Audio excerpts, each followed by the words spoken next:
Nara, obrigado pelo contato com a gente aqui na Sagres. Bom dia. Bom dia, é um prazer estar aqui novamente. Eu gostaria de cumprimentar você, Rubens Salomão. Obrigada pelo convite. E a Cileide Alves, que também está participando. Obrigada.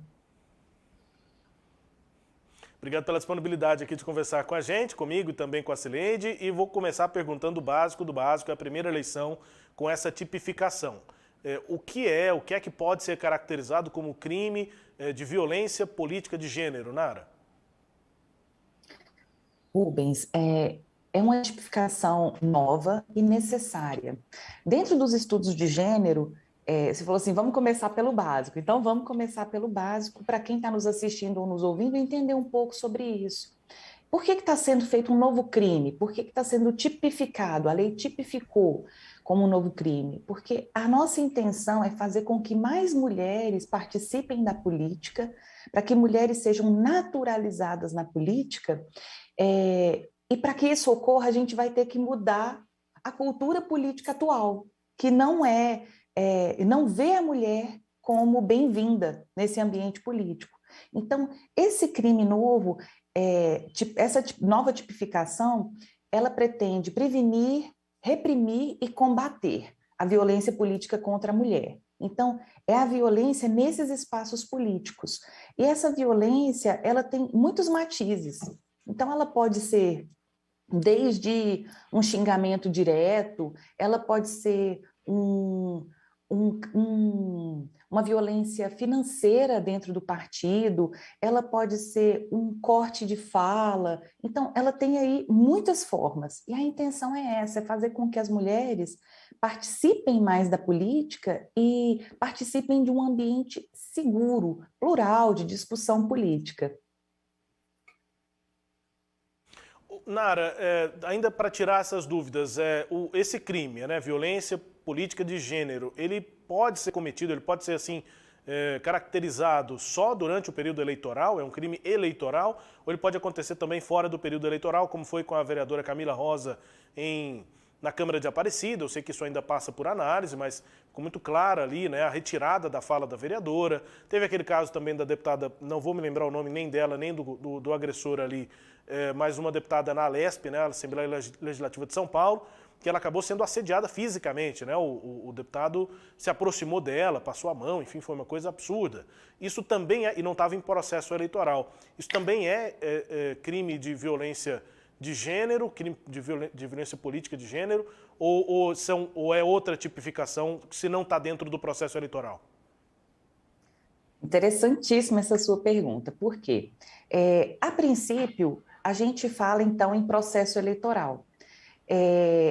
O X a lei, quando ela trouxe essa previsão, está lá no artigo 326b do nosso Código Eleitoral e diz assim, ó, assediar, constranger, humilhar, ameaçar ou qualquer outro ato de constrangimento a candidata a cargo eletivo, e aí o entendimento dos juristas tem sido também a pré-candidatas, mas aí eu já falo já, ou detentoras de mandato eletivo. Então, no caso da deputada Isa Pena, que você falou que ela foi sexualmente agredida no plenário da Alesp, ou no caso da Camila Rosa, que foi cortada a fala dela enquanto parlamentar, ela é detentora de mandato. Então, nesse caso, a gente não precisaria discutir se estamos ou não no processo eleitoral. Como ela é detentora de mandato, o artigo 326b, ele trouxe essa previsão. Então, quem atenta contra atos de uma detentora de mandato, de uma exercente de um cargo eletivo, está subsumindo a norma, né? Tá praticando esse crime. Nara Bueno, advogada eleitoralista, sobre essa novidade aí para a eleição desse ano de 2022, a tipificação do crime de violência política de gênero. Também para suas questões, Sileide. Bom dia, Nara. Bom Obrigada dia. mais uma vez pela sua presença aqui. Nara, e aí você ficou falando sobre, né, que a previsão é de candidatas e detentoras de mandato. Eu fiquei pensando no exercício de poder em outros locais. Por exemplo, uma mulher que esteja ocupando um cargo que não seja eletivo, uma secretaria, um ministério, ou mesmo as mulheres que estão nas associações de moradores, nas associações, nos sindicatos, quer dizer, essas não vão, que também é um trabalho de atividade política, não é política diretamente no Congresso, mas são espaços de política. Essas não estão abarcadas pela nova lei? Leide, essa discussão que você está propondo e esse questionamento, eu acho que pode ser uma dúvida muito comum. Por quê? Porque nós temos um princípio da legalidade. Então, nós não podemos tipificar um crime sem uma lei que a defina. No caso aqui, foi definido por lei que seja candidata em processo eletivo, e aí nós estamos discutindo pré-candidata, já um alargamento desse conceito, e exercentes de mandato eletivo, de cargo eletivo. Então, a princípio, não. A princípio, embora não seja um entendimento pacificado, né, uma coisa muito nova, nós estamos começando a entender isso e discutir esses matizes diferentes, mas, a princípio, seria mandatos eletivos, então, nessa política institucionalizada, ou a política partidária mesmo. Seriam necessárias outras medidas, e é por isso, eu vou até fazer aqui, eu não sei se cabe muito bem na resposta dessa pergunta, Cileide, mas eu vou até fazer um raciocínio aqui.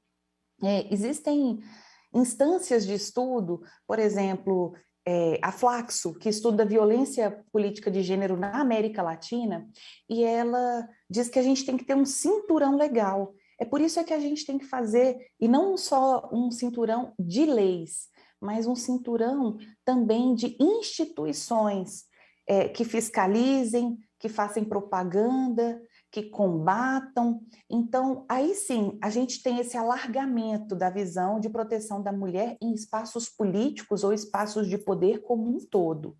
Aqui não, aqui a lei é mais restrita mesmo, e como a gente está falando de crime e de pena, a princípio a aplicação é restrita. Nara, essa mudança ocorreu, foi no Código Penal, ela como é que foi o processo dela de discussão no Congresso? Foi um projeto de lei que partiu da sociedade, foi de parlamentar, e quando que ele foi sancionado?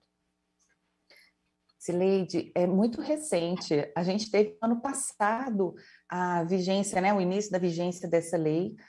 É um processo que passa pelo Congresso Nacional, então ambas as casas, foi amplamente discutido, e é interessante a gente ressaltar aqui, para quem está nos assistindo, que embora tenha uma ampla aceitação dentro da classe política com as mulheres, essa lei, que é a 14.192 de 2021, portanto, do ano passado, ela teve algumas resistências de segmentos conservadores. Então, olha bem, a gente está protegendo a política, protegendo as mulheres que querem participar da política, e tivemos resistência. Então, mas em contrapartida, a sociedade demandava por isso. E foi votada essa lei, essa é uma lei federal, portanto, ela altera não o Código Penal, mas o Código Eleitoral. O Código Eleitoral, ele traz no corpo dele, é um código antigo, de 65, mas foi recepcionado por nossa Constituição.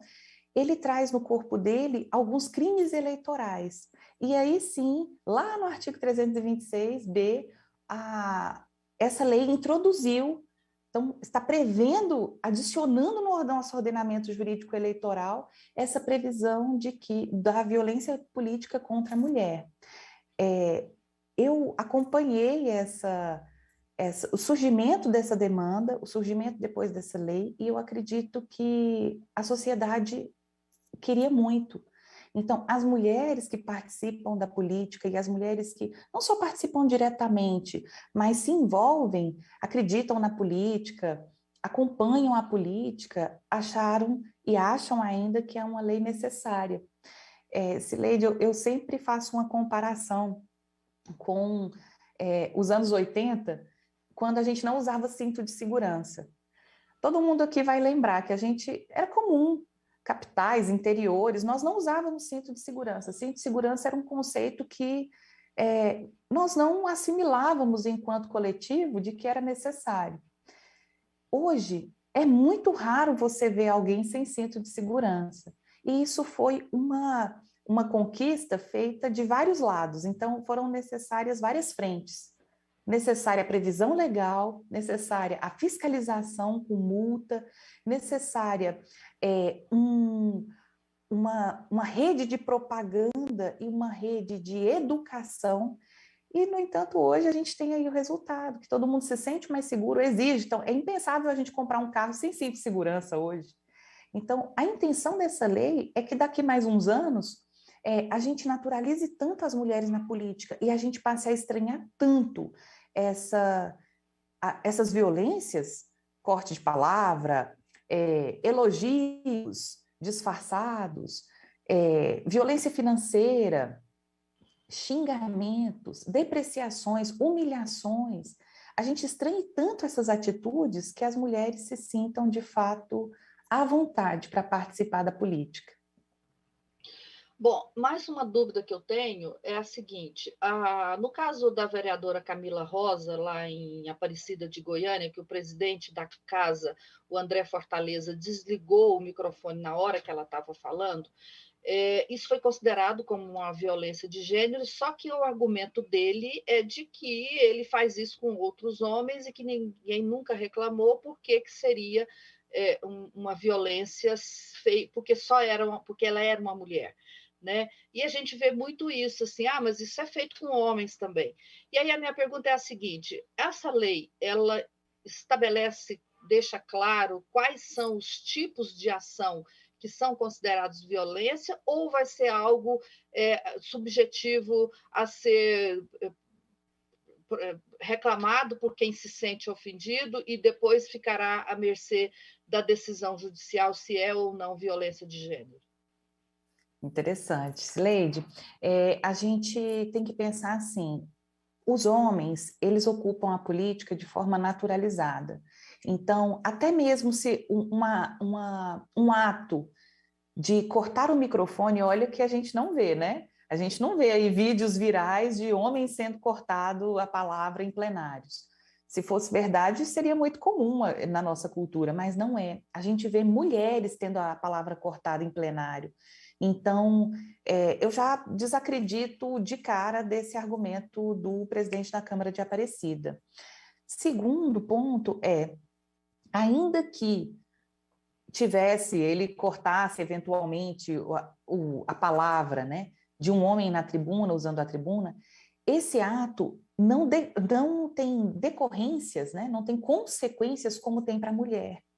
Então, a mulher, por ela já ser vista na política como um alien, um corpo não pertencente na política, quer dizer, nós somos alijadas sistematicamente da política, então esse ato ele tem outras consequências e outras decorrências. A simbologia desse ato contra as mulheres é outro. Então, esse argumento não cola muito, né? De que, eu corto palavra de homem e de mulher. Bom, só temos uma mulher na Câmara discutindo um projeto que, inclusive, falava sobre saúde de mulheres, usando a sua prerrogativa de parlamentar de falar sobre o assunto. Então, eu acredito, Sileide, que realmente são falsos equivalentes. A gente já está em uma desvantagem histórica, cultural e legal, inclusive. Então, nada mais justo do que uma tentativa da lei de modificar essa cultura política vigente e de colocar ali a mulher em status de equilíbrio. Mas ficará ou não a cargo do juiz decidir se é ou não violência de gênero? Não, veja bem, se a mulher ela procurar autoridade específica e falar, e descrever, a gente vai descrever esse leide, então tem que ter, a gente chama em direito de subsunção do fato à norma. Qual é o fato? Cortar o microfone. A norma diz o seguinte: assediar, constranger, humilhar, perseguir ou ameaçar por qualquer meio a mandatária de cargo eletivo. e diz assim, utilizando-se do menosprezo ou da discriminação da condição de sua mulher, a sua cor, a sua raça, a etnia, com a finalidade, aí isso é importante, esse finalzinho do artigo da previsão, com a finalidade de impedir ou dificultar a sua campanha eleitoral ou desempenho de seu mandato eletivo. Veja bem, a fala em uma tribuna parlamentar, ela é inerente, é essência do desempenho do mandato eletivo de um parlamentar. Se alguém está impedindo essa fala em tribuna, e não tem motivos regulamentares, regimentais para isso, então ele está impedindo uma mulher de desempenhar esse mandato eletivo. Aí não vai ficar a cargo do juiz decidir se isso é ou não é, porque o fato é esse, o fato está muito claro. O corte de uma palavra, né, uma fala na tribuna, por um outro, com a finalidade de impedir o desempenho, a atuação dessa mandatária. Os meios que faz, assediando, constrangendo, humilhando, perseguindo, ameaçando, aí sim, a gente vai ter que descrever qual foi o caso. Mas isso não vai ficar ao albedrio do juiz, o juiz não vai poder decidir se... eu acho que isso não é uma violência de gênero. A letra da lei é muito clara. Se ela é mulher e ela foi... O mandato dela, o desempenho do mandato dela foi impedido ou dificultado, já tem a subsunção da norma, aí o 326B. Rubens. É isso, Nara. Obrigado pelo contato com a gente aqui na Sagres. Um bom dia, bom trabalho aí e até uma próxima. Eu que agradeço e fico sempre à disposição. Espero ter ajudado um pouquinho. Eu sei que essas novidades legais, elas geralmente causam uma certa confusão, mas a gente vai mudando essa cultura e fazendo com que a cultura política seja mais plural. Eu agradeço e até a próxima. Um grande abraço, Sileide. Bom dia para vocês. Obrigado. Tchau. Um abraço. Obrigado pela entrevista. Nara Bueno conversando com a gente aqui, advogada eleitoralista, sobre essa novidade.